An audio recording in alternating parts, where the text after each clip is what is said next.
सभी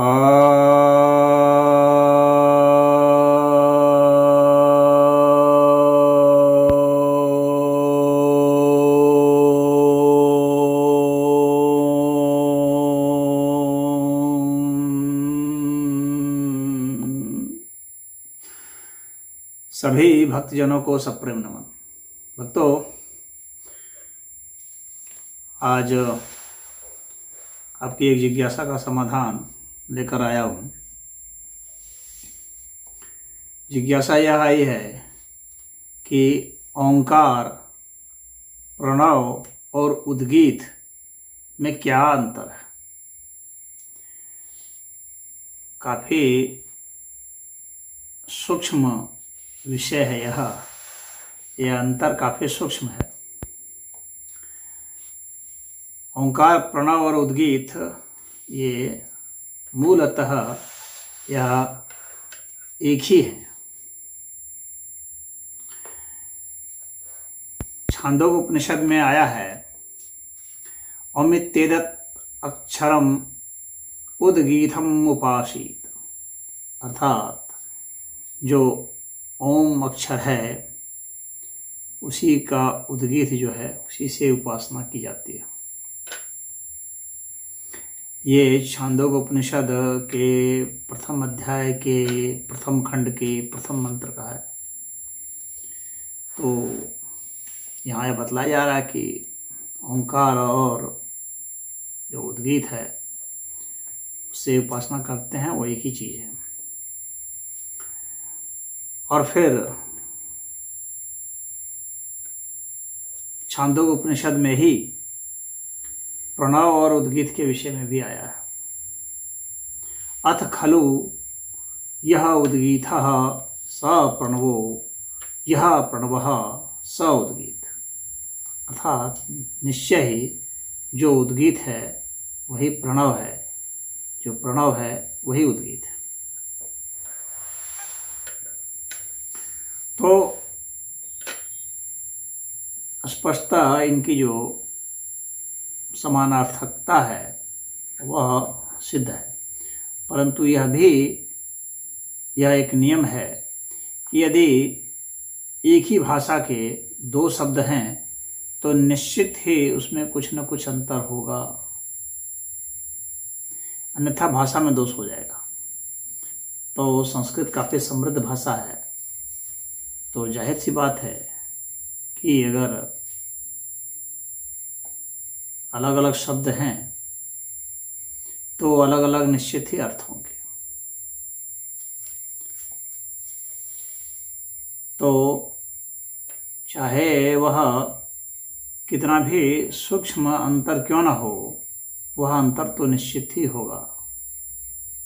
हालांकि अधिकतर लोग यही बताते हैं, शास्त्र भी बतला रहा है कि यह जो है एक ही है, परंतु फिर भी कुछ न कुछ अंतर है, तो उस अंतर को हम लोग समझते हैं। ओंकार जो है ये परमात्मा का जो है नाम है, यह अक्षर है। ओंकार अक्षर है। तो जो आप ओम लिखा हुआ देखते हैं तो वह जो है ओंकार है, यानी वह अक्षर है, ओंकार है। और यह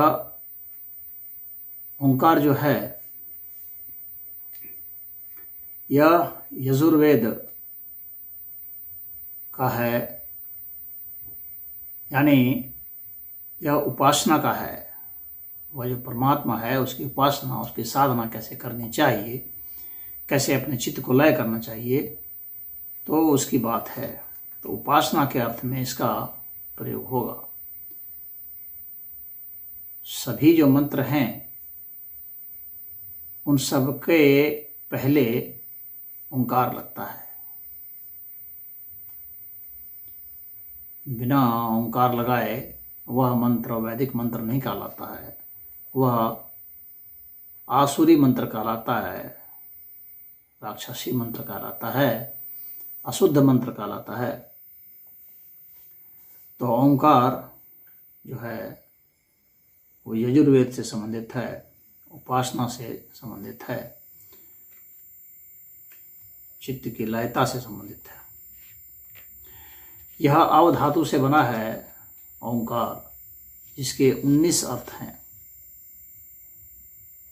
तो अव धातु से मन प्रत्यय से यह बन गया। तो अव धातु के 19 अर्थ हैं। तो ये जो 19 अर्थ हैं, उन अर्थों के भी फिर से उनका भी जब वो किया जाएगा व्याकरण से, उसकी भी व्युत्पत्ति अब देखी जाएगी, तो फिर उससे फिर असंख्य हो जाएंगे। इस तरह से ओंकार के जो है असंख्य अर्थ हो जाएंगे। अ उ म, ये अलग 3 वर्ण हैं। इन 3 वर्णों के हिसाब से फिर इनके से कई अर्थ हो जाते हैं, कोई एक अर्थ नहीं है, लेकिन संक्षेप में छोटा सा समझाने के लिए बता रहा हूँ। अ जो है अनंत का है, अ जो है सृष्टि का है, उ जो है स्थिति का है, और म जो है वो प्रलय का है। तो एक जो है पूरा भगवान ने इसको ओंकार के विषय में कहा है कि अमित्येकाक्षरम परम व्याहरण माम अनुस्मर। तो ओम का उच्चारण करो और मेरा स्मरण करो, गीता में भगवान ने कहा है। जितने भी मंत्र हैं सब में ओंकार लगता है, आपको पता ही है। तो जो 19 अर्थ हैं उसमें से कुछ अर्थ बतला रहा हूँ मैं। कांति, तृप्ति, प्रीति, रक्षण, गति, अवगम, प्रवेश, श्रवण और स्वसामर्थ्य, याचन, क्रिया, इच्छा, दीप्ति, वाप्ति, आलिंगन, हिंसा, दान, भाग, वृद्धि, ये सब अक्षर हैं 19। तो ये जो है फिर इन अर्थों के फिर आप अर्थ और भी निकालते चले तो ये असंख्य हो जाएंगे। तो अब जो है अब प्रणव की बात करते हैं। तो प्रणव जो है वो व्याकरण के हिसाब से प्रणु अप, तो प्र धातु में णु और अप लगा देने से नु प्रत्यय से यह हो जाता है। तो प्र धातु के भी प्र मतलब हो जाता है जो आदि है, पहले से ही है, और सिर्फ आदि नहीं है बल्कि इससे ही सब तरह की चीजें हुई है। प्रकार भी इसी से होता है, माने पहले से ही आकार हो गए। तो पहले से ही जिसका बीज जिसमें निहित है, सन्निहित है, तो वह जितने भी धारित ध्वनियाँ हैं, जितना भी ये अस्तित्व है, ये पहले से ही निहित है।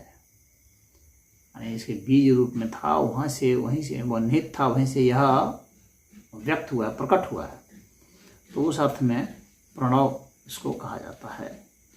यह जो है ऋग्वेद का है, यानी ओंकार को ऋग्वेद में प्रणव कहते हैं। जब हम ऋग्वेद में जब हम प्रणव की बात करेंगे तो इसका मतलब है कि ओंकार के हम अर्थ की बात करते हैं, मीनिंग की बात करते हैं, उसके उपयोग की बात करते हैं, उसकी भूमिका क्या है सृष्टि निर्माण में उसकी, यानी वह जो सूक्ष्म ध्वनि है उसका क्या क्या उपयोग हो सकता है, कैसे कैसे उसने अपने को प्रकट किया भिन्न भिन्न स्वरूपों में, तो और कैसे कैसे उसके अर्थ होते चले गए। तो इस विषय पर जब हम वह करते हैं तो उस ओंकार को प्रणव कहते हैं। यानी ओंकार के अर्थों की जो चर्चा है वह प्रणव है। और ऋग्वेद में ओंकार को प्रणव कहा गया है। तो यह छोटा सा अंतर है। अब उद्गीत की बात करते हैं। तो उद्गीत जो है, जैसे ओंकार जो था वो यजुर्वेद का था और प्रणव जो था ऋग्वेद का था, उसी तरह से उद्गीत जो है वो सामवेद का है।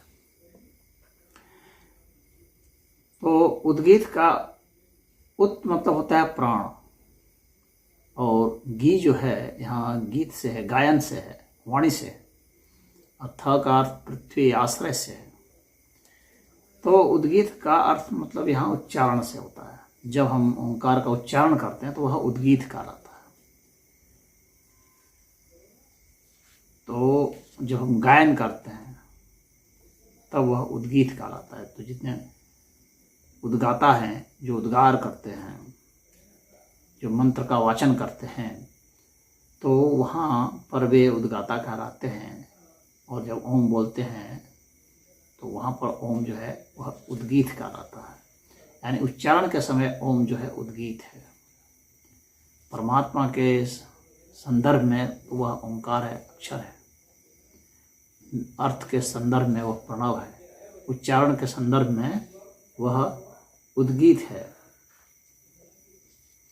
तो यह सा जो है छोटा सा जो अंतर है वो इस तरह से है। यानी उच्चारण भिन्न भिन्न प्रकार का होता है। सामवेद तो आप जानते ही हैं कि वह गायन का वेद है, किस तरह से गाया जाता है। तो यह साधारण सा अंतर है, सूक्ष्म सा अंतर है। तो इस अंतर को आप समझिए, अन्यथा तो ये बस एक ही है। लेकिन जो सूक्ष्म अंतर है, चूँकि शब्द अलग अलग हैं तो निश्चित ही अर्थ भी अलग होंगे, ऐसा नियम है। हरि ओम।